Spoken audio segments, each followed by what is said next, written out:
आपका आभारी हूं कि आपने मुझे प्रदेश के बहुत गंभीर और ज्वलनशील मुद्दे बेरोजगारी के मुद्दे पर नियम 56 के तहत उठाने का मौका दिया।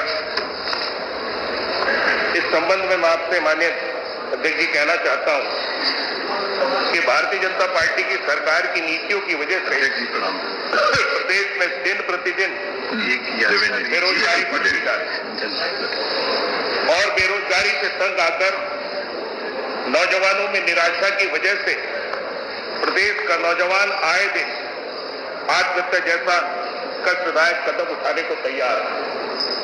अभी तत्कालीन एक घटना है, 13 दिसंबर गाजियाबाद की परसों तरसों की एक 27 वर्षीय तुषार अहमद, जो कि एमकॉम जिसने किया था और उसने बेरोजगारी और आर्थिक तंगी से आकर तंग आकर उसने 14वीं मंजिल से कूदकर आत्महत्या कर। इसी तरह की एक घटना मान्यवर कुछ दिन पहले मेरे क्षेत्र की एक राजू नाम का लड़का व्यक्ति 28 साल का बहुत सुंदर सुशील लड़का, जिसकी 1.5 साल पहले शादी हुई थी, एमकॉम किए हुए ग्रेजुएट था, पोस्ट ग्रेजुएट था और बेरोजगारी की वजह से उसने कुछ दिनों पहले ही ट्रेन के आगे कूद करके अपनी जान दे दी। इसी तरह की एक घटना मनोज चौधरी, जो बस्ती के रहने वाले नवयुवक ने यूपीएससी परीक्षा में उत्तीर्ण न होने की वजह से आत्महत्या कर ली। आए दिन इस तरह की घटनाएं, आए दिन इस तरह का पेपर में आप पढ़ते रहते होंगे। वर्तमान में बेरोजगारी दर 9.8% है। ये सरकारी आंकड़े, जमीन पर हकीकत इसके कुछ और विपरीत ही है। आप समझ सकते हैं कि आज अगर हमारे प्रदेश में रोजगार होता तो हमारे प्रदेश का नौजवान दूसरे प्रदेशों में पलायन नहीं करता। आज मैं जनपद बिजनौर की खासतौर से बात करना चाहूं तो जनपद बिजनौर के बहुत सारे नौजवान दिल्ली में, बंबई में, महाराष्ट्र में, गुजरात में जाकर के रोजगार ढूंढते हैं, अपना परिवार का पालन पोषण करते हैं, क्योंकि हमारे प्रदेश में उन्हें रोजगार उपलब्ध नहीं हो पाता। मान्यवर, एक माता पिता का सबसे बड़ा सपना होता है कि उसका बच्चा पढ़ लिख करके एक अच्छी नौकरी करे। हर नौजवान का सपना होता है कि वो एक अच्छी नौकरी करे, रोजगार करे और अपने माँ बाप की सेवा करे और अपने परिवार का नाम रोशन करे। पर मान्यवर, जब वो कॉलेज से निकलकर नौकरी के लिए धक्के खाता है और हकीकत की दुनिया में आता है और जब उसके सपने तार तार हो जाते हैं तो उसका पतन शुरू हो जाता है। और उसका पतन इस हद तक होता है कि वो जब डिप्रेशन में चला जाता है तो कोई तो नशे का शिकार हो जाता है, कोई कहीं कोई क्रिमिनल बन जाता है, कोई आत्महत्या कर लेता है। उस समय उस परिवार पर क्या बीतती होगी, ये इसकी कल्पना भी अगर हम लोग करें तो सोच करके डर लगता है उस परिवार पर क्या बीतती होगी। मान्यवर, मैं अनुसूचित समाज से आता हूं। परम पूज्य बाबा भीमराव अम्बेडकर जी ने देश का संविधान लिखा।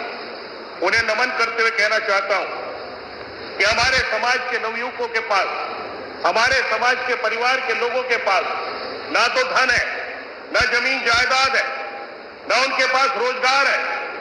वो तो सिर्फ एक सपना देखते हैं कि पढ़ लिख करके अगर मेरी 4 औलाद है, 5 औलाद है, इनमें से एक औलाद भी अगर सरकारी नौकरी पर चली जाएगी तो मेरा परिवार सुधर जाएगा। लेकिन मान्यवर, आज बड़े दुख के साथ कहना पड़ता है कि उस परम पूज्य बाबा भीमराव अम्बेडकर जी के बनाए हुए संविधान को, उसके तहत हमें जो आरक्षण दिया गया, उस आरक्षण से वो सपना देखते हैं कि पढ़ लिख करके हमें नौकरी मिल जाएगी, हमारा परिवार सुधर जाएगा। और रात दिन उसकी माँ बाप मेहनत करते हैं। हमारी परिवार की, हमारे समाज की महिला दूसरे के खेतों में नौकरी करती है, दूसरे के खेतों में मजदूरी करती है, रात दिन पेट से भूखे सोते हैं, लेकिन सिर्फ उस सपने को साकार करने के लिए रात दिन मेहनत करते, अपने बच्चों को पढ़ाते हैं। लेकिन जब बच्चा पढ़ लिख करके हकीकत की दुनिया में आता है, धक्के खाता है, तो पता चलता है कि जो सरकारी पद खाली पड़े उन पर रोक लगा दी गई, उनको भरा नहीं जा रहा। जो आरक्षण पूरा होना चाहिए था, मैं SC/ST कमेटी का भी आपकी कृपा से मेंबर हूं, आए दिन उसकी समीक्षा करने को मौका मिलता है तो देखते हैं कि ज्यादातर विभागों में आरक्षण का कोटा पूर्ण नहीं है। संविदा से पद भरे जा रहे हैं, भर्ती पर रोक है। विभागों को प्राइवेट के हाथों में बेच दिया जा रहा, प्राइवेट हाथों में दिया जा रहा। अभी हाल ही में आप सब जानते हैं कि बिजली विभाग को प्राइवेट में बेच दिया गया।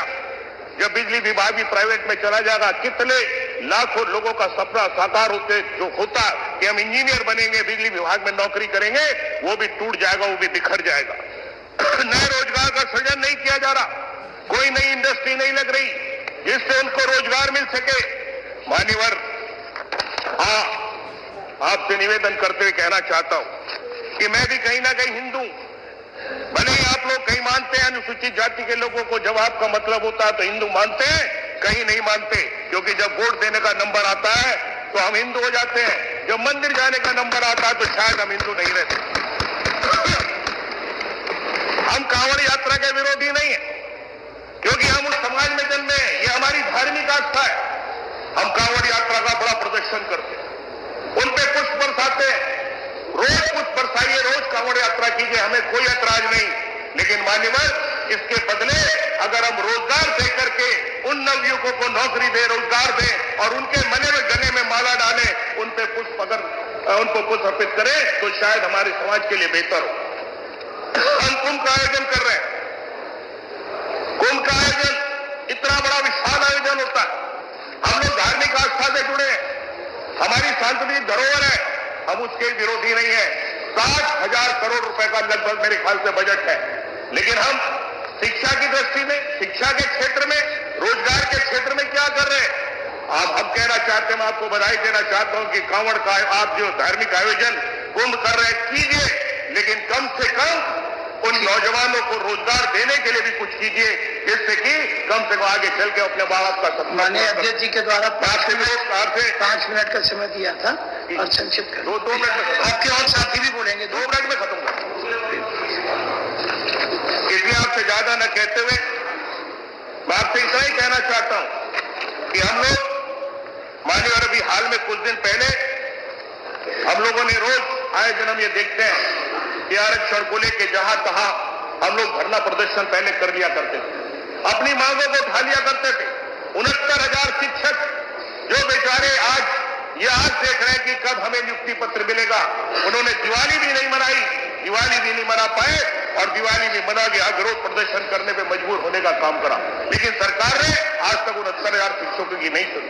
इसलिए मान्यवर, आपसे ज्यादा न कहते हुए इतना कहना चाहता हूं कि हमारे समाजवादी पार्टी के राष्ट्रीय अध्यक्ष अखिलेश यादव जी की जब सरकार थी, उन्होंने नौजवानों को प्रोत्साहित करने के लिए, नौजवानों को आगे बढ़ाने के लिए जो निम्न रिक्त पद थे उन पर भर्तियों करके रोजगार दिया, पुराने दैनिक कर्मियों को स्थायी रोजगार दिया, संविधान के दिए हुए आरक्षण के अनुसार आरक्षण दिया और लैपटॉप बांटकर आधुनिक शिक्षा में भी योगदान प्रदान करने का काम किया। इसलिए आपसे कहना चाहता हूं मान्यवर, माननीय मुख्यमंत्री जी बैठे हैं कि हम लोग चाहते हैं सारा विपक्ष आपका कहीं विरोध नहीं करता, हर मामले विरोध नहीं कर दिया और लैपटॉप बांटकर आधुनिक शिक्षा में भी योगदान प्रदान करने का काम किया। इसलिए आपसे कहना चाहता हूं मान्यवर, माननीय मुख्यमंत्री जी बैठे हैं कि हम लोग चाहते हैं सारा विपक्ष आपका कहीं विरोध नहीं करता, हर मामले विरोध नहीं करता। हम आपसे कहना चाहते हैं कि संवेदनशील विषय पर सारी कार्रवाई रोक करके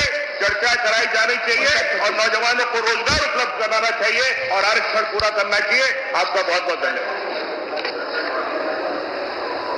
बहुत बहुत धन्यवाद आदरणीय अधिष्ठाता महोदय, आपने बहुत महत्वपूर्ण मुद्दे पे बोलने का अवसर दिया। माननीय अधिष्ठाता महोदय, बेरोजगारी का असली दर सिर्फ प्रदेश का पढ़ा लिखा युवा ही जानता है। जब वो खर्च के लिए अपने माँ बाप से पैसे मांगता है तो उसका दिल और जुबान बेबसी से भरे होते हैं। आज प्रदेश में माँ बाप अपने बच्चों को पढ़ाने से डरने लगे हैं, क्योंकि उन्हें यकीन है कि अगर हमारा बच्चा पढ़ लिख जाएगा, हमारा बच्चा काबिल हो जाएगा, तो प्रतिवर्ष 2 करोड़ नौकरियां देने का वादा किया था। माननीय तो देश को विनाश से विकास की तरफ अग्रसर करेंगे। माननीय अधिष्ठाता